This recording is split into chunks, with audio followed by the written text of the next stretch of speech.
session. So I think it is an essay session. So you will be having a class, right? So that is there. So I was just told a few minutes back. So I wanted to make this announcement and ensure that you are there for tomorrow's session. So we'll get started for today's thing.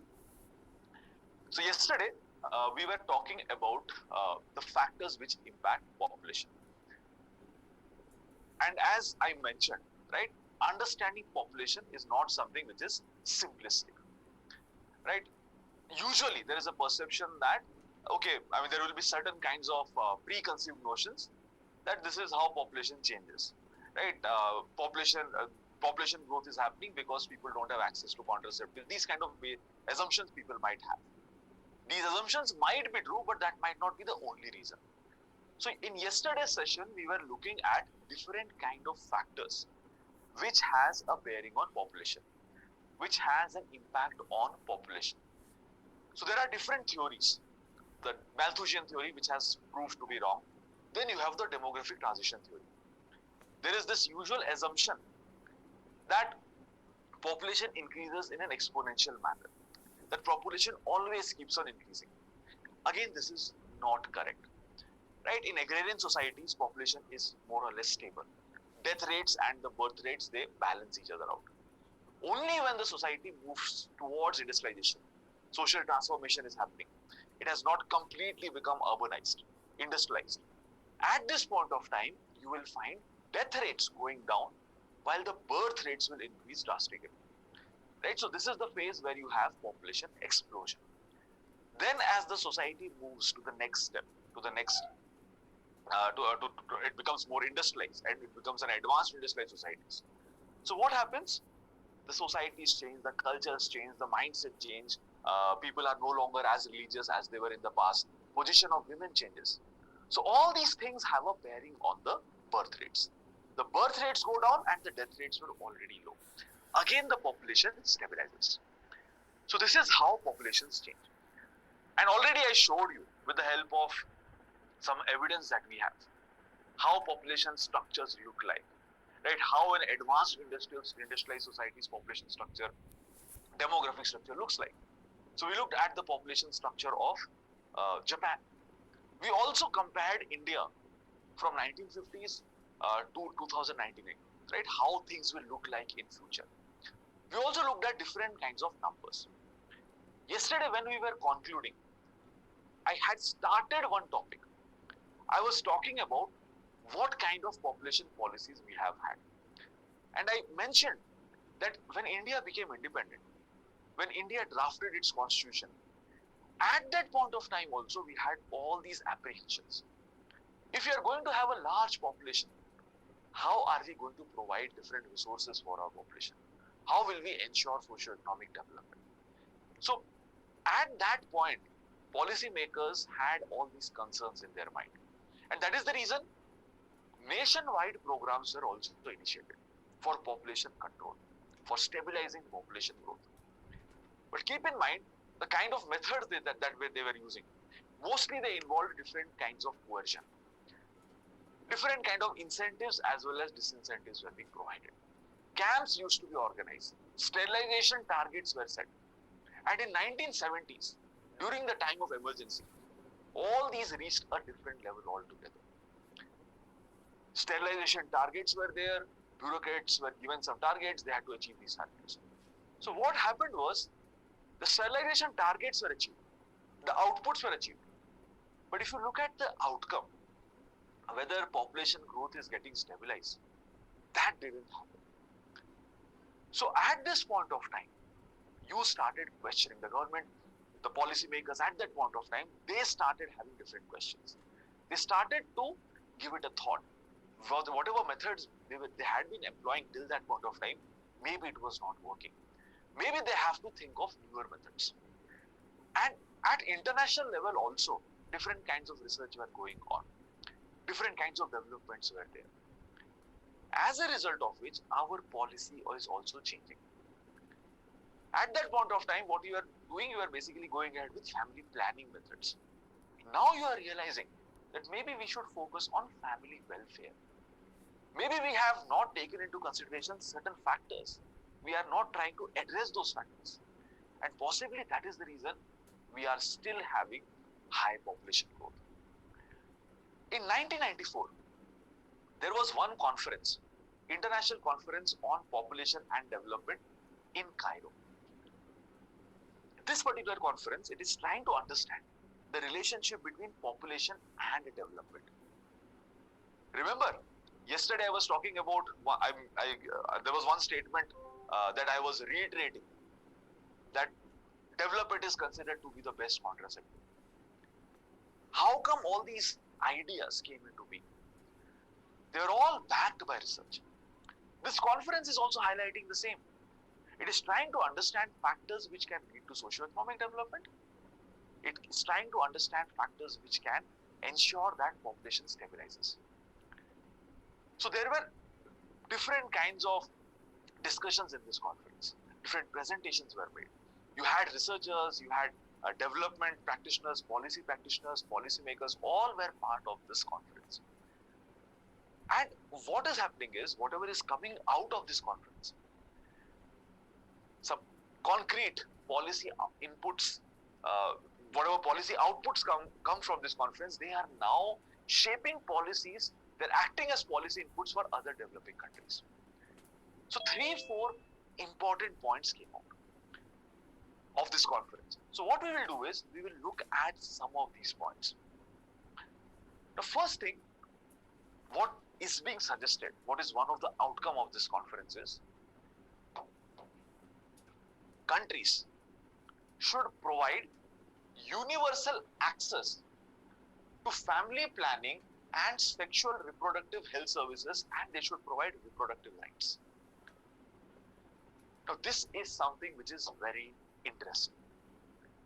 Now till this point of time, what was the focus? The focus was on providing different kinds of access to different kinds of contraceptive methods, awareness about the usage of contraceptives, all these things. So this was primarily the focus. In fact, India's population policy also tried to do that. But here there is something which is different. What they are saying is, see, there are different individuals, and different individuals will have different priorities. There might be some individuals who want to engage in sexual activities. They don't want to have a kid right now. So in that case, they should have access to different kinds of sexual health services. How can individuals engage in sexual behavior? And again, at the same time, they should avoid pregnancy. They should avoid different kinds of transmission of different kinds of sexually transmitted diseases. How can they avoid these sexually transmitted diseases? So they should be made aware. They should be provided different kinds of sexual health services. But at the same time, there might be some individuals who want to have a child. They want to go for pregnancy. In that case, they should be provided access to reproductive health services. What all services are required to ensure that pregnancy is safe? What all services need to be provided to ensure that child delivery takes place, but the instance of infant mortality, child mortality, maternal mortality, all these things goes down? What all can be done to ensure that the mother as well as the child both are healthy? So all those services are included under reproductive health services. For example, if a female is pregnant, she should have regular medical checkups, antenatal checkups. The delivery should take place in proper healthcare institution. Doctors should carry out the deliveries, or trained nurses should be carrying out the delivery. The female, when she is pregnant, she has access to different kind of nutrients. She should be having enough amount of micro as well as macronutrients. She should not have any nutritional deficiency. After delivery, again the female might need some form of support, nutritional support. Keep in mind, the infant born is dependent on the female for his or her nutrients. Right? If the mother is healthy, the child will be healthy. When the female is pregnant, the development of the fetus depends on the health of the mother. So the mother needs to be healthy, then the fetal development will be better. And of course, after delivery also, mother's health decides the infant's health. Not only this, infant should be protected from different kind of illnesses. vaccination, immunization, all these things should be taken care of. And apart from that, overall, the society should have access to clean drinking water, sanitation facilities, all these things are important. So what you are trying to do is, you are providing reproductive health services, or that is what they are suggesting, that ensure that reproductive health services as well as sexual health services both should be there. And look at this term, universal access. Everyone should have access to these things. It is not that only certain sections of the community will have access to it and it will be restricted to others. No, the access should be universal. So this is something which is kind of unique. Sexual health services, reproductive health services, reproductive rights, all these are important. People should have access to this. Another dimension they are focusing on. They're saying that we have to reduce gender disparity. We have to ensure that there is women empowerment.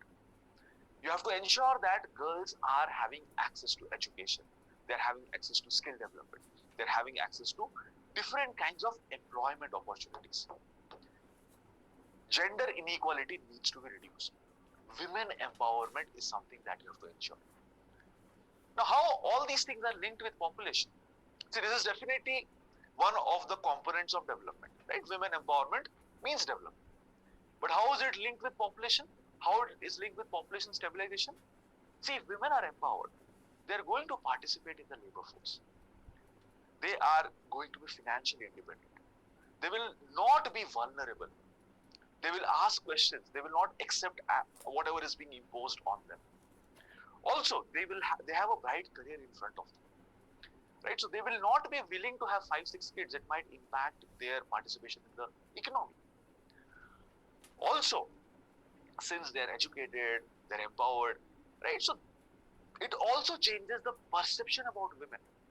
Previously, it was perceived that women are supposed to just bear and raise kids. Those kind of perceptions will also change. So this conference talks about all these things. Apart from that, there were some other generic suggestions related to development. For example, they are also talking about how different kind of issues might emerge because of urbanization, because of migration. You have to address that. In future, right? So environment is going to be a major concern. Environmental issues are going to be the major concerns. The conference talks about that also. Mind you, I mean, the conference was also talking about development, right? So these are certain things that needs to be taken into consideration. So if you look at it, there were two major findings from the conference which is related to population growth. One is you have to reduce gender disparities. If you look at health sector, if you look at education, if you look at employment, different kinds of gender differentials exist. When it comes to access to healthcare, men and women might not have equal access to healthcare. When it comes to education, again, women's literacy rate and male's literacy rate, right? It is different. If you look at the dropout rates, among females, the dropout rates will be high. If you look at employment, again, women's participation in the economy is less. So over a period of time, gradually, you have to reduce these gender disparities. Second thing, the focus should be on family welfare now. You should not just restrict yourself to providing contraceptives and other family planning services. The focus should be on family welfare. Provide sexual health services, provide reproductive health services, recognize reproductive rights of individuals. If someone wants to have children, provide them all those facilities which can ensure a safe delivery. Ensure that maternal mortality rates go down. Ensure that infant mortality rates go down. Ensure that child mortality rates go down. Not only mortality rates should go down, children over a period of time should also be healthier. So, if all these things are taken care of, what will happen? Mortality rate goes down means the fertility rates will also go down. Because in the past, the mortality rates were quite high. As mortality rates were very high, parents used to go for more number of kids because they wanted to hedge against these risks. So they used to go for more number of kids. It used to lead to population exposure. If mortality rates decreases, infant mortality rates, child mortality rates, it will have a bearing on fertility rates. So these are two very interesting points which are coming out of this conference. And eventually what is happening? All these points are becoming part of our national policies as well. In the year 2000, India also drafts its national population policy. And in this national population policy, all these things we are talking about. We are recognizing the fact that development is very important. Socio-economic development has a linkage with population stabilization. If you are having socio-economic development, population will stabilize. So the policy of 2000, it now says that our approach should be multi-sectoral. We have to look at multiple dimensions. Focus should be on well-being of our citizens. Right? We have to improve the quality of life. They are rejecting all the targets and incentive-based approach. I told you yesterday, right? How different kinds of incentives were given. You get yourself sterilized in a camp, you will get some incentives. So those kind of large-scale policies were rejected. Rather, the focus now is becoming more gender-sensitive. You have to ensure that the disparity that are existing between genders are taken care of. Women should have access to health facilities, education facilities. The requirements of female along these lines have to be met. So our population policy has also been influenced by the conference in 1994. So now the question is, at present, what are we doing? I gave you an example from 2000. At present, what are we doing to ensure that our population stabilizes? Are we having some specific policy for stabilizing our population? Now I'm asking you this question because in the last couple of years, there have been some debates, there have been some kind of heated debates as well. There have been some initiatives from some states.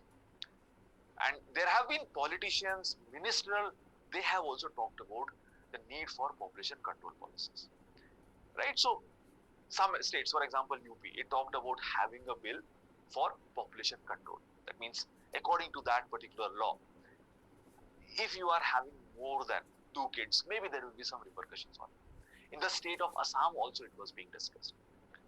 Right? So again, many of these things have not been enacted as such. But at least at the national level, we have not enacted any of these population control policies. But some of these talks are going on. And keep in mind, at national level, we don't have such a population control policy, but there have been prominent ministers who have also talked about it. People who are part of the Council of Ministers, they have also suggested these kind of things. But apart from this, what has been the major effort, right? What kind of policies we have followed? Now, broadly, these are some of the things that we are doing. We are recognizing the fact that development is important. If you are having development, population will stabilize. So for some time now, from 90s onwards, our focus has been this. Right? We are trying to provide affordable reproductive health. Can you think of some schemes by which different kinds of reproductive health services are provided? Host of schemes. Right? For example, you will have a scheme like Janani Suraksha Yojana. According to this scheme, females are entitled to free delivery in healthcare institutions, and they will also be provided some form of incentives. Free antenatal checkups will be there. The ASHA workers facilitate these processes. Then again, females are provided certain amount of money when they are pregnant, 6,000 rupees. Right? So all these things are to ensure that women don't work, or some form of income support is there to them when they are pregnant. So we are trying to provide some reproductive health services. And apart from that, immunization, other things are there. Then we are also focusing on gender equality. We are trying to have different schemes, facilities by which enrollment in education increases. Right? So we have schemes like Samagra Shiksha Abhiyan. Right? You have Right to Education Act. So free compulsory education is provided to everyone. So we are trying to improve women's access to education, girls' access to education. Then different kinds of basic services, sanitation and other things are being provided. Swachh Bharat Abhiyan is trying to do that. Drinking water facilities, housing facilities, again, very important for development. So you have policies by which water is being provided, Jal Jeevan Mission and other things. Then housing for all, right? So that is trying to provide housing facilities. Women empowerment through education, we already talked about. Infrastructure is also important. if you don't have the basic infrastructure in place, you will not be able to access different facilities. You will remain poor. For example, if farmers are there in rural areas and they don't have access to basic infrastructure, they will not be able to sell, they will not be able to discover the markets, they will not be able to sell their products. As a result of which, they will remain poor. So the entire rural economy gets impacted because of lack of infrastructure. So one of the things that we are trying to do is we are trying to provide infrastructure. Now, if you are having the right infrastructure, it can help increase economic activities, which in turn can ensure higher incomes, which in turn can ensure development. If people are there, but they don't have the right infrastructure, they will not be able to reach hospitals whenever it is required. There's a pregnant female, right? It is now the time for delivery. But because of lack of infrastructural facility, she might not be able to reach a health setup. And it can lead to higher maternal mortality. So there is a focus on development of infrastructure as well. And then finally, awareness, information, education, all these things are also being done. Right? Different schemes, policies are there. People might not be aware of it. So you are having different campaigns for this. Information, education, communication. These three things are the focus areas. So at present, all these things are being taken up. Right? So from 90s onwards, we are realizing that development is very, very important for ensuring population stabilization. Right? You have to understand the reason why population grew at a particular rate. Right? Why there was population explosion. And as you will transition to a urbanized, industrialized economy, population will stabilize. So all the policies that you see along these lines, they are all contributing to population stabilization.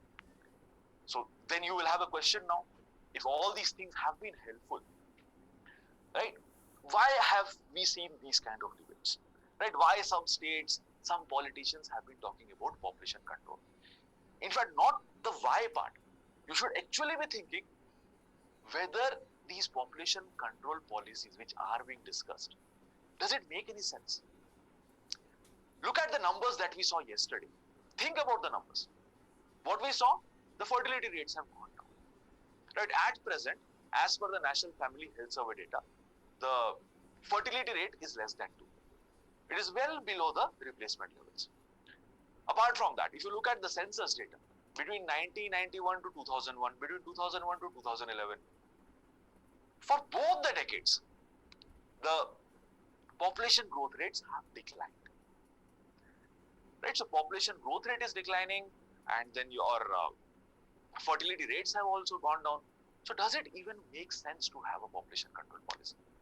So whenever some politicians or someone announces these things, there are also a rebuttal to that. People question the intentions behind this. And yeah, I mean, you should question the intentions, right? Why do you need something like this? And on top of that, another thing, if you have a population control policy as such, right, where you are decided that, okay, if the number of kids in the family is more than 2, then you will not have access to different services. You will not have access to different kind of benefits. What will be the implication of that? What will be the unintended consequence of that? In fact, some states have also tried to implement it at certain levels. Some states, what they have done is they created a law that if you have more than 2 children, then you cannot contest in a particular kind of elections. Maybe the elections to the Gram Sabhas. And over a period of time, what has happened? These kind of rules, regulations, what came out, have been challenged in the judiciary, and the judiciary has struck off these laws. Why they are striking off these laws? Why? What is the reason why all these population control policies might not make sense? The first thing, our population growth rate has been going down, right? So that's the first thing. Second, if you have a policy like this, who is going to be impacted by it? Those who are having high fertility rates, they are going to get impacted by it. Now, if you look at our population, you will find that there are certain categories of people, certain communities you will find. Among them, the fertility rates tends to be high. So if you have a policy like this, where you are penalizing people for having more number of kids, it is going to disproportionately affect those communities, those sections of population.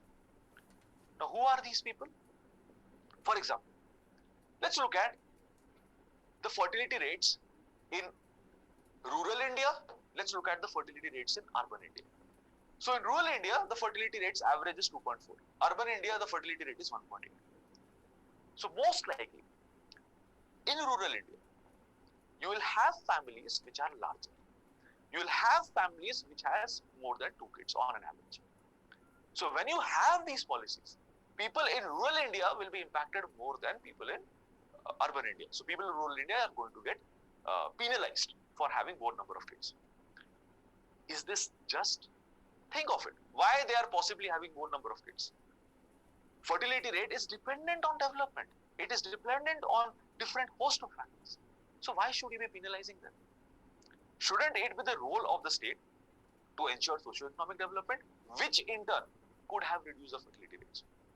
Let's say the state has failed in its role, and then you are again penalizing it. So it might not be correct. Some of the states which have low fertility rates are also the states where socio-economic development levels are better. States where poverty levels are high, they have high fertility rates. States like Uttar Pradesh, Bihar, again poverty levels are also high and they are having high fertility rates. Look at it, another number here. Among women with no schooling, the fertility rate is 3.1. Among women with 12 or more years of schooling, the fertility rate is 1.7. Those who are poor, among the bottom, among them the fertility rate is 3.2. Those who are the rich, among them the fertility rate is 1.5. The scheduled caste community, the fertility rate is high. Non-scheduled caste, non-scheduled tribe community, fertility rate is low. Among Muslims, the fertility rate is high. So the point I am trying to make here is, certain people, certain communities will be disproportionately affected if you have these population control policies.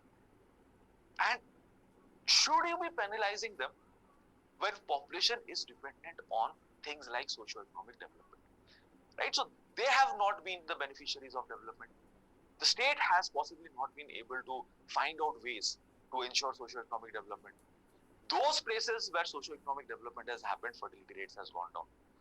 So shouldn't it be the role of the state to ensure socio-economic development rather than penalizing the communities, rather than shifting the blame on communities? So that is the key argument here. And also, fertility rates over a period of time has gone down, right? So it doesn't make sense to have these population control policies. So whenever there is a debate on these kind of things, you have to look at the things from multiple angles. And also, if you have these numbers with you, it might help you. I mean, not necessarily you need to know the exact numbers, but you can just you can know the trends that among rural people, the fertility rates are high. Among educated women, fertility rates are high. Among certain communities, fertility rates are high. Right? Among educated women, fertility rates are low. Among uneducated women, fertility rates are high. Right? So if you have some of these trends in mind, then you can again answer the question in a better manner. You can make your argument in a very strong manner. So population control policies might not make sense, and in the past, judiciary has also struck down some of these policies that were initiated. So this is about population control policies. And again, what are the factors? What has been India's approach? Now the last part here, see, there are different kinds of debates going on with respect to population growth. There are certain commentators who are of the view that population growth is not a problem. Generally, we think population growth is a problem. But there are some researchers, some thinkers, who are of the view that population growth is not a problem. Then there are some researchers who are of the view that population growth is a problem. We need to address it. So what I want you to understand, I want you to understand the arguments made by both these group of thinkers. Why are they saying that population growth is not a problem? Why some of them are saying that population growth is a problem? As civil services aspirants, you have to look at anything from multiple angles. You should not restrict yourself to only one perspective. Look at things from multiple angles and then you can take a call. Which argument makes more sense? Right? So we will look at both the sides of the debate. Why some people are saying that this is not a problem, why some people are saying that this is a problem which needs to be taken care of. So let's look at the first part. why population growth is not a problem. So here again there are different strands of it. It's not that only one thought is there, different strands of thought are there. The first group of thinkers, they say that population growth in itself is not a problem. The problem lies somewhere else. Population growth is basically the symptom of some other issue. Just like in my body, right? For example, I am having fever. Fever is basically a symptom. I might be having a liver infection, I might be having a kidney infection, I might even be having some stomach bug, anything. But fever is just a symptom. Same thing here. Population growth is just a symptom. The problem is something else. So if you are just addressing population growth, you're not addressing the root cause. You should go to the root cause and address it. What could be the root cause? Multiple things. Some thinkers say underdevelopment is the problem. Since there are places where you haven't had development, socio-economic development has not happened, and this has led to population growth. Something which is not difficult to understand, which we already talked about. Lack of socio-economic development is the problem. So if you are having different schemes and policies which ensure development, population growth will be stabilized. You won't have any challenges. So address underdevelopment, you are through. Population will automatically stabilize. Another group of thinkers, they say the issue is with environmental destruction. The issue is with resource depletion. The way we are harnessing the resources, we don't have sufficient resources left, or we might not have sufficient resources left to ensure right kind of quality of life. We are extracting resources without thinking about the future. As a result of which, the present resources, whatever are there, they're not able to ensure quality lifestyle. And if they're not able to ensure quality lifestyle, what will happen? It will lead to underdevelopment. It will lead to scenarios where there is fight for resources. So what they're saying is, possibly have more sustainable usage of resources. That way quality of life will be better. That way quality of life in future will also be better. And if quality of life is better, that means that people are having a decent life standards, decent living standards. Population will automatically be taken care of. Another group of people, another group of thinkers, they say it's not the question of population growth. It's not that population has exploded. What has happened is the population is not uniformly distributed. There are some places where you have a lot of people, densely populated areas. And then there are some areas which are sparsely populated. So wherever there is high density of population, obviously the quality of life might get impacted. You don't have sufficient resources. So if you are able to find out ways by which uniform distribution is there, then you can address the issue. So the way population is distributed, that is issue. And another group of thinkers, they say, issue is with the way women are treated in the society. Women have been discriminated. Gender equality is not there. Women have been subordinated. If you are ensuring gender equality, if inequality is something that you are able to address, then automatically the issue will be taken care of. If women are uplifted, women are educated, women are empowered, right? They will have a higher say in the family, they will have a higher say in the organizations, everywhere. And if women are uplifted, population will be automatically stabilized. In advanced industrial societies, this is something that happens. We already discussed it. So population in itself is not a problem. Problem lies in these areas, these points that we saw. Right? If you are able to address this, the symptom that is population growth will be taken care of. These are the root causes, maybe. Another group of thinkers, they say that population growth is not actually a problem. It is not even a real problem. It is basically a false issue. It has been deliberately created. How it is deliberately created, how it is a false issue. Till this point of time, you always thought population growth is a real problem. Now, what these people are saying is, if you look at the economy, if you look at the world economy, if you look at the society in different countries, You will find that in advanced industrial societies, the modern economies, population growth rate has gone down and they are sparsely populated. If you look at the developing countries, if you look at the underdeveloped countries, here you have large section of population, large chunks of population. Imagine what will happen in future. Rich countries not having enough people.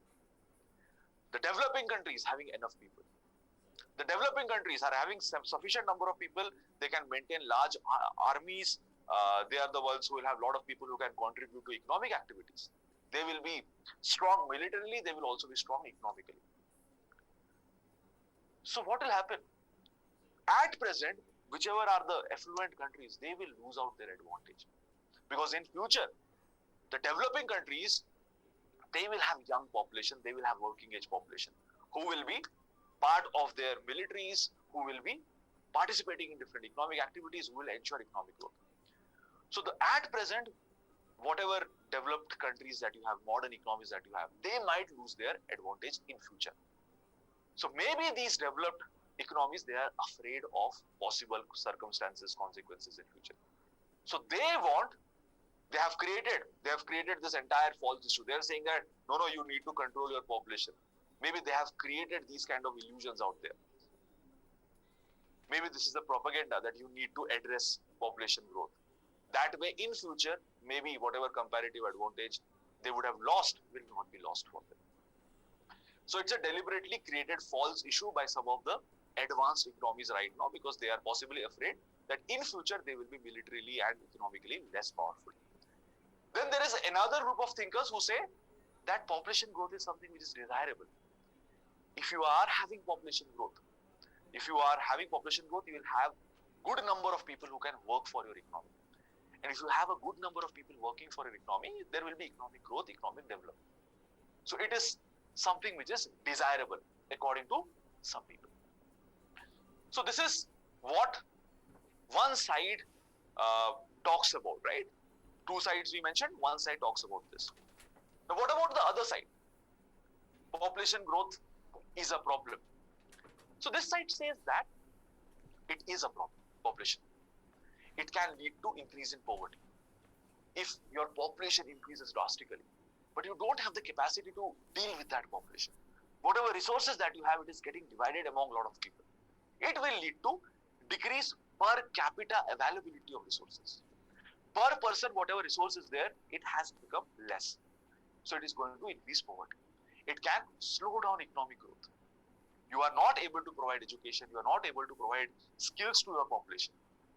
If you are not able to make them capable, how will the economy grow? Their participation in the economic activities will always be stymied. It can lead to food scarcity, it can lead to food insecurity. All these basic services you will not be able to provide, and environment will also get destructed. Right? For ensuring sustainable development, you have to put in money. But if you don't have money for your people, how will you preserve the nature? So, some advocates talk about this. So, there are some people who say population growth is not a problem. And among them, again, there are different thinkers. And then there are some people who say population growth is a problem. Now, again, depending on circumstances, right? Depending on what the question wants you to reflect on, you can talk about this. Right? Think of it like this.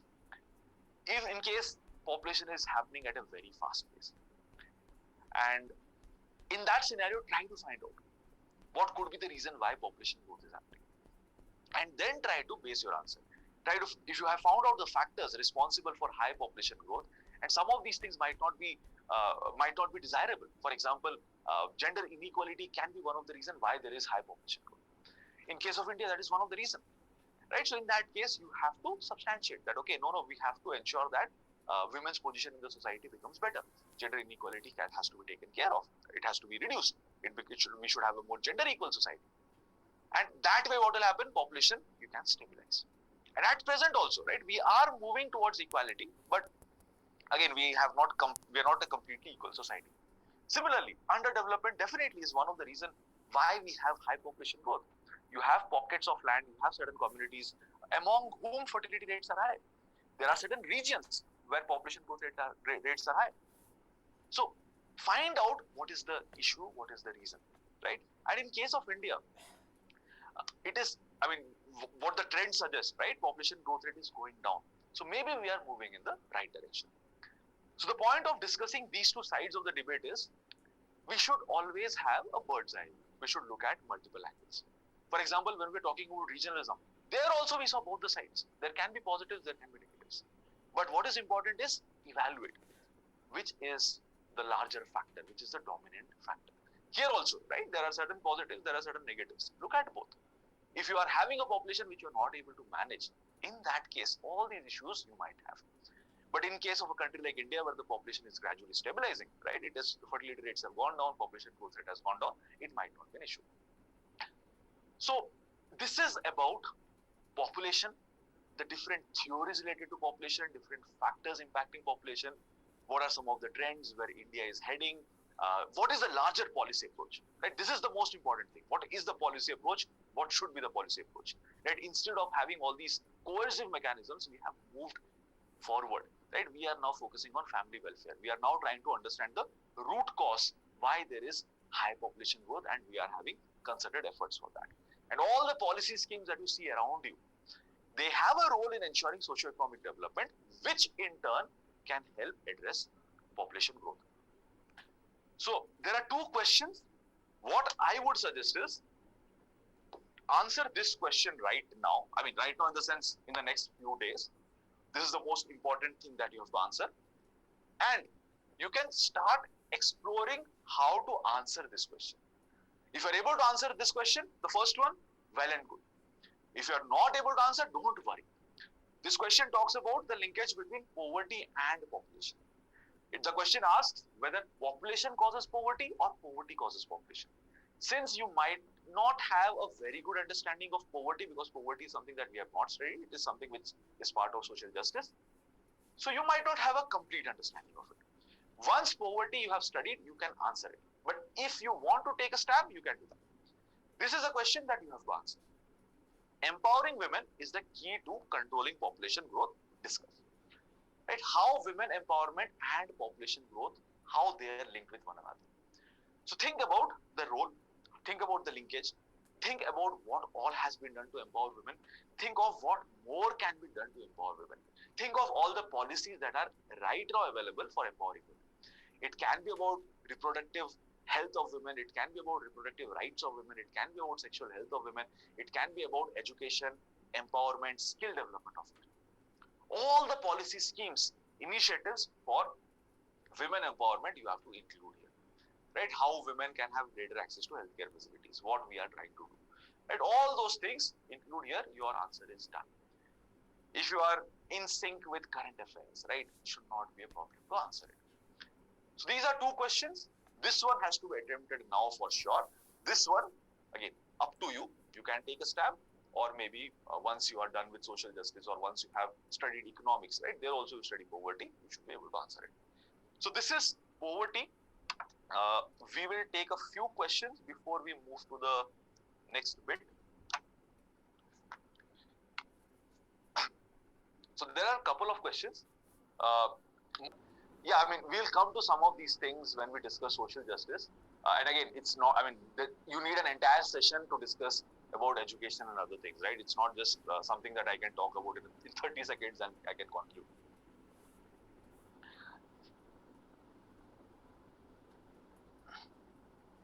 Himanshu says, why people reproduce if they aren't they aware of all the issues around? So Himanshu, yes, there are issues, but again, people also may be seeing value in having a child, right? So maybe there are so many issues around, but there might be some value associated, right? If you have someone around you, maybe get some form of pleasure out of that, right? Maybe you have a support, maybe you will get a psychological support, emotional support, and not only that, material support can also be there. So people look at all these things maybe and they decide. But Himanshu, I know where you are coming from. Right now there is something called as anti-natalism. Right? There are some people who question this entire concept of having children and all. Right? So they are called as anti-natalists, and they are questioning. They are saying that already the world is full of misery. So when you are giving birth to someone, you are basically adding to that misery. And Just think about that individual who is getting born. You are basically, the child is born, and this world is not really something which is pleasurable. There are diseases, there are so many issues, there are conflicts going on. So that person did not have any consent to come to this earth or to this world. So that person could not decide that. You have decided that this person should come to this world. And what you have done is you have imposed all the harsh things that are around in this world on this individual without that person's consent. This is what Natalies say. Again, I am not going to discuss what are the different viewpoints here.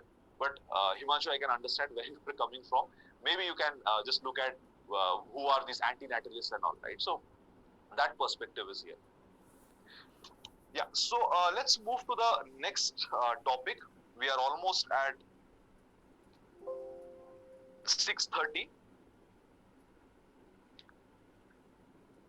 So the next topic is about religion, secularism, communalism, and this is going to be the last topic for now.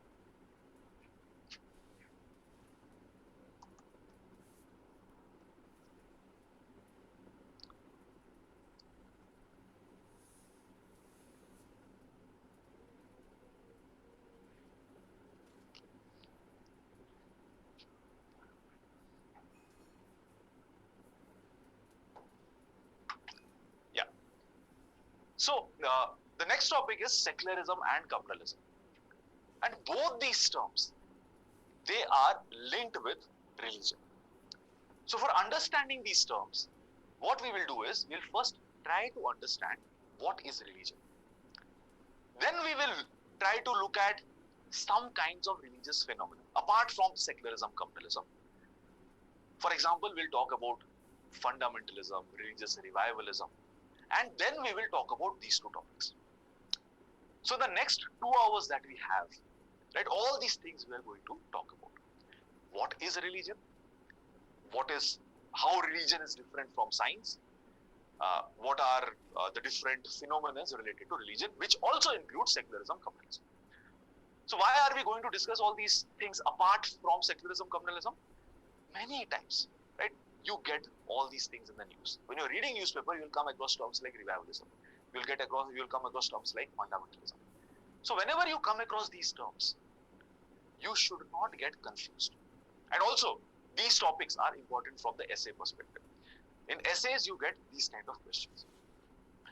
So let's get started. The first thing, what is religion? Many of us, right, will be religious. Some of you, right, might not be religious. But around us, right, mostly we will see religious people around. You will see different kinds of religious institutions.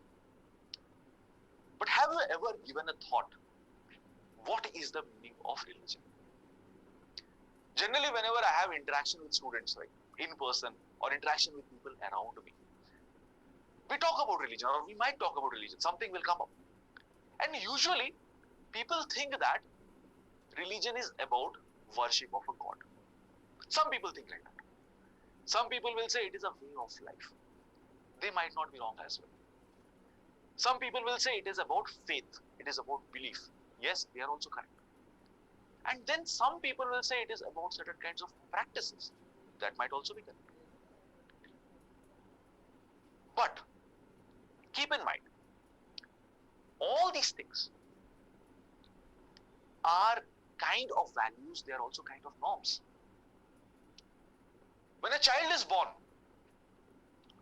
does he have any religion? Does he know about any religion? One example that I had given you some time back. If a child is born in a particular community, and by mistake, let's say, two children were born and they were from different communities, they were the biological children of people who are practicing different religions. By chance, they are swapped. So, and if they're brought up by the two different families, their religious identity will be different. Their values, norms will be different.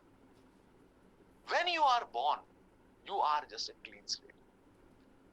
But over a period of time, different kinds of values, ideals, norms are socialized into you. Remember, family institution. Socialization. Through the institution of family, you get to know about which religion you are part of, which caste you are part of, what is your language. You learn those skills as well. So religion again has certain values, has certain principles which people follow. Different religions will have different values, principles. Now, what is a religion? We are saying that okay, it constitutes of different values and norms. But how do you define the religion? On the screen, there is one definition, how a sociologist will look at religion. Religion is an institutionalized interaction between man and some extra mundane entity, in which man propitiates and the extra mundane is believed to reciprocate. Now, all of you might be thinking, okay, religion is about worship of God, religion is about a way of life. What is this guy saying? What are these terms? It seems as if, he's using some English dictionary, some difficult words to convey. Now, I'll explain each of these terms one by one. What it is saying? It is saying that religion is an institutionalized interaction. So religion is an institution in itself. There are different rules, regulations when it comes to religion. Right? So look at religion, right? You have to follow some rules, regulations. It is an institution. But in this institutionalized interaction, what is happening? The man is there, one entity. There is an extra mundane entity. Extra mundane means something which is extraordinary. Mundane means something which is very, very ordinary. But in religion, you don't have ordinary things. You have extraordinary things. God might be extraordinary. I could have used the term God, right? You might say, why are you not using God? Why are you making things complicated for us? See, the reason being, all religions do not have the concept of God. Some religions have. Some religions will not have a God. They might have a guru, teacher. Some religions will talk about a holy book. So God is not there in all religions. Some religions have God, some religions do not have. Jainism, Buddhism do not talk about gods. They will talk about some leaders, some gurus, some teachers. But whatever be the case, whether it is a teacher, whether it is a God, whether it is a book, they are all not ordinary. They are all extraordinary. They are something special. So what is happening is, there is an interaction between man or a woman, between these extra mundane entity. The extra mundane entity, man or woman, is worshipping, is propitiating. Propitiating means praying. So man prays to the extra mundane entity with the belief, with the hope that the extra mundane entity is going to reciprocate. So man is worshipping, man is praying this particular extraordinary power. It can be a God, it can be a book, it can be a leader, it can be a teacher, anything. Man is praying, assuming that this entity is going to respond, it is going to reciprocate. So whatever he is demanding, is believing that some of his demands will be met. Usually that is what happens. You're not prepared for your exams, or you have not understood different concepts. Tomorrow is the exam. What will you do? What people do. Not necessarily everyone does like that. I'm not saying that you don't prepare. You are all, I'm pretty sure you are all prepared for all your exams. But usually that will happen, right? You're not prepared, but you'll pray that, okay, please ensure, God, please ensure that whatever questions are going to come in the exam, they should be from whatever I have studied. Or ensure that these are, in the exam, you should have only easy questions that I'm able to answer. Maybe questions will be easy. Maybe questions will come from the part you have studied from. But what is the probability? Does it always happen? If 4 times you have prayed, do you get the result 4 times? Or is it 1 time, or is it never? Or is it always, it is 3 times, 2 times? What is the probability? And does it always happen like that? Can you repeat the results again? Can you carry out an experiment in which you are praying to God 4 times and then you are getting the results, and then you are increasing the intensity of your prayer, and you are trying to ask something and you are getting the same results or increased results? Can there be any law which governs this? How many times you pray and how many times you get results? May not.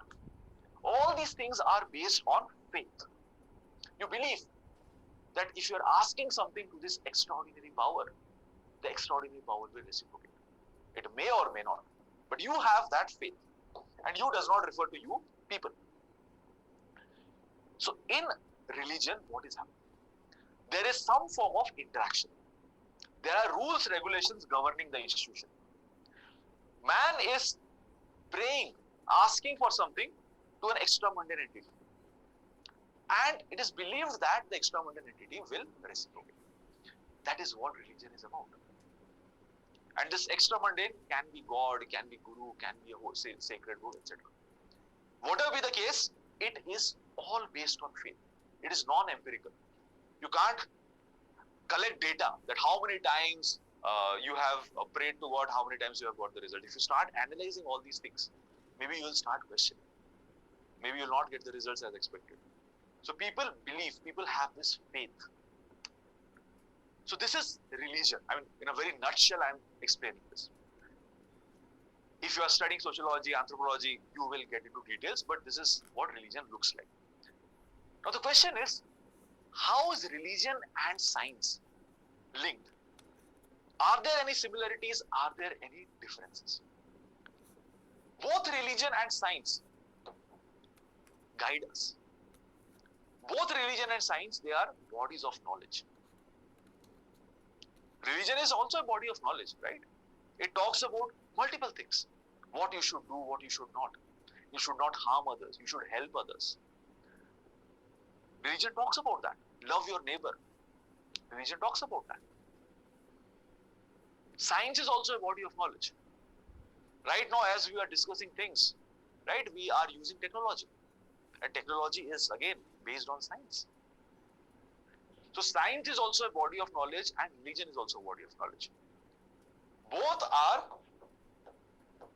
cognitive systems. But there is difference between both the bodies. Why am I comparing religion with science? I'm comparing because there is a huge difference between them. And many times what happens in essays and other places, right? They will ask you these kind of questions. It helps you improve your understanding of religion as well as science both. Both these are bodies of knowledge. They are both cognitive systems. But they have differences. For example, religion is based on faith, non-empirical. Non-empirical data. People believe that this is what they are going to benefit if they are worshipping a particular entity.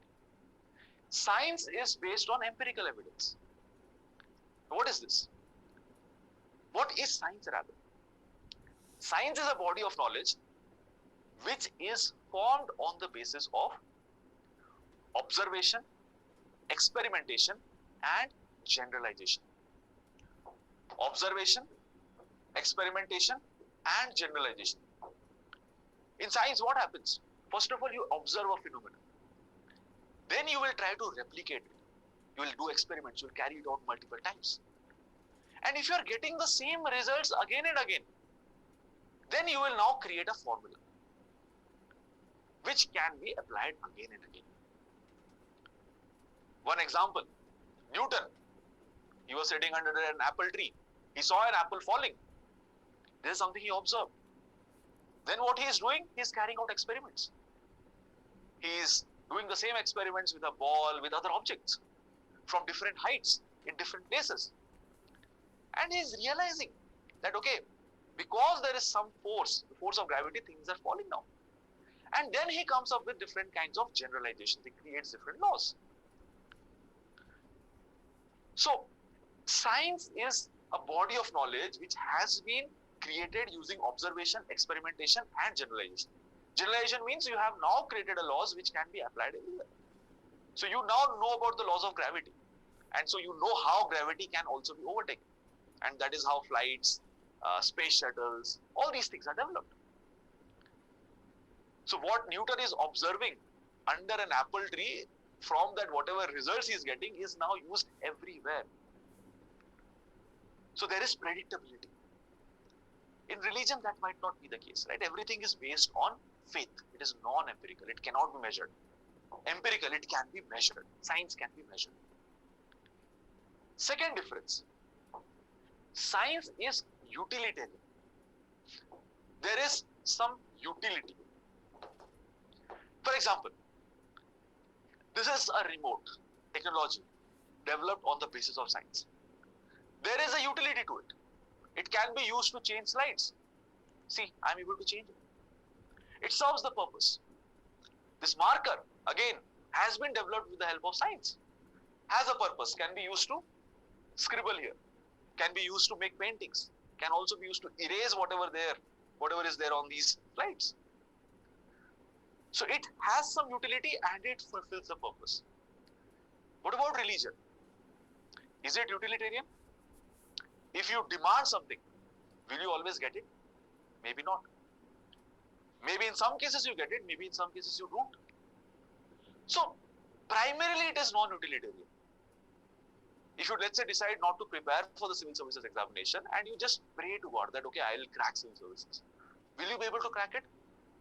I mean, maybe you are extremely talented. In that case, yeah, it's a different thing. But it might be difficult. So it is primarily non-utilitarian. What about the moral dimensions? Does religion have moral dimensions? Yes, it has. Religion has prescriptions. You should do this, you should do that. You should not harm others, you should love others. All these dimensions are part of religion. Religion tells you what is good, what is bad. Good things people should do, bad things people should not do. Religion talks about all these things, all religions. What about science? Does it have any moral dimensions? Science is not moral, neither it is immoral. It is amoral. Science does not have any moral or immoral dimensions. What do I mean by this? What does science tell you? Science tells you, okay, this is how a cell gets divided into two cells. This is a way by which a cell can get divided into four cells, mitosis, meiosis. It will tell you, okay, this is how nuclear fission, nuclear fusion will happen. It is you who decides what will you do with the nuclear fission or fusion. Individuals decide how same nuclear technology can be used to kill others, how the same technology can be used to generate energy. Science does not tell you that. Science is amoral. It is us individuals which gives direction to technology. Religion is collectivistic. Religion is about values, norms. It is held by the collectivity of individuals. Group of people hold certain views. Religion is about that. If someone is questioning certain religious norms, that entire collectivity of people who follow that religion, right, who follow those religious norms, they will start attacking this individual. And it has happened in the past, right, when Galileo was making some predictions. Right, at that point of time, church is penalizing. So religion is collectivistic. Science is individualistic. In science, individual viewpoints are accepted. In fact, if you do not have individualism, science will not even exist. Science is all about advancement, scientific research. What is research? In research, people look at same thing from different angles, different viewpoints. All scientists that you see, they are again having their own viewpoints. They're questioning the existing norms. They're trying to find out new things. If everyone agrees with each other, what will happen? Science will not progress. That is not the nature of science. Science is individualistic. Religion is absolute. It is always 100% sure. Do this, you will get this. The world has been like this. So religion is always very, very sure about things. Science, it is always tentative. At present, whatever is there as per science, all these things can be questioned later on. Maybe there will be better ways to find out something. Maybe there will be better ways to study something. And you will get new insights. Look at how we have studied about what all theories you would have studied about atoms, about nucleus. How in the past, how atoms were visualized. How with scientific advancements, the idea about atom is changing, the idea about nucleus is changing. At some point of time, light was considered to be waves. Then there were some advancements in technology, and then you are saying that no, light has particle nature as well. So science is tentative, religion is absolute. So these distinctions I wanted you to understand. Religion is based on faith. It cannot be measured, non-empirical. Science is on the basis of empirical evidences, can be measured. Religion is primarily non-utilitarian. I mean, you cannot be 100% reliant on religion to achieve your objectives and goals. Science is utilitarian. Religion has moral dimensions. What is good, what is bad, what you should do, what you should not do. Religion talks about that. Science is amoral. It is you who give directions to science. Same technology can be used for launching satellite vehicles. The same technology can be used for launching ballistic missiles, intercontinental ballistic missiles. You decide what is the purpose of science. Religion, values, norms are held by collectivity of individuals. Science is individualistic. Religion is always sure. Science is not very sure. It keeps on changing from time to time. At that point of time, whatever knowledge is there, that constitutes science. In future, science develops, science changes. So this is what I wanted you to understand. Can be important from your mains examination perspective, from your essay perspective. Now there are two sentences. Again, this is something I want you to take home as an assignment. I want you to think about these things.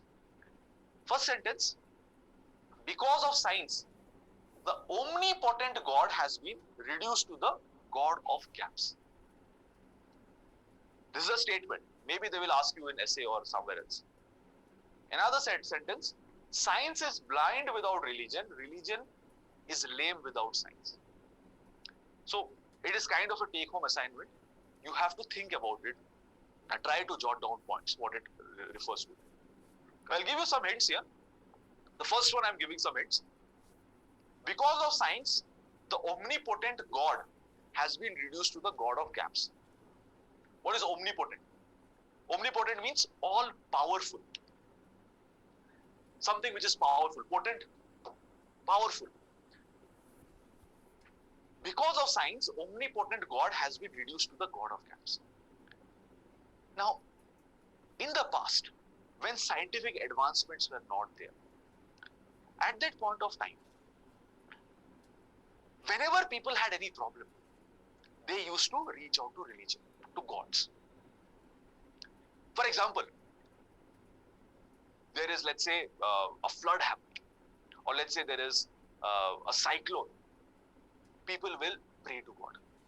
If they are impacted by all these things, next year they will pray to God that let's please God ensure that we don't have massive downpour or we don't have any cyclones this year. If someone is sick, people will again depend on God to ensure that whatever illness they have, they are cured of that. There might be different kinds of infectious diseases, and people might not be aware of germ theory, people might not be aware of different kinds of treatment. So what they will resort to? Again, they will pray to God. So everywhere you will find religion, everywhere you will find God. But as there are scientific advancements, because of science you get to know that, okay, this is the reason why there is flood happening. You can address that. You can have dams and other things by which floods can be taken care of. You get to understand why cyclones happen. You can create technology by which you can find out whether there is a possibility of cyclone happening. You can have early warning systems, and that way you can prepare yourselves, right? There can be different rescue efforts. You are prepared that, okay, this place at this point the cyclone is going to hit, and at this point you should not be there. Different states, for example, Odisha, Andhra Pradesh, they have done extremely well when it comes to disaster management, right? So they are able to predict cyclones, they are able to evacuate their people, and then life gets back to normal. People are now aware of the reason why you have different kind of diseases. So they are not helpless. They are not completely dependent on God for this, right? So in case someone has chicken pox or anything, right? So they will now go to the doctor and they will get treated. They know what needs to be done at this point of time, what should not be done. In the past, when people had chicken pox or smallpox, they assumed that it is because of God or something, they have these issues. So they will worship to the God so that the person becomes better. Over a period of time, we have developed vaccines for smallpox. So what is happening is, previously religion was everywhere. Now over a period of time, the role of religion is gradually diminishing. So, but still religion is important in some aspects. Which aspects? See, the role of science is increasing. In most parts of our life, science is still important. But now also people might face certain problems, for which maybe you do not have any answer from the science. Maybe you do not have technological advancements which can answer those questions. For these questions, people are still dependent on religion. For example, if someone is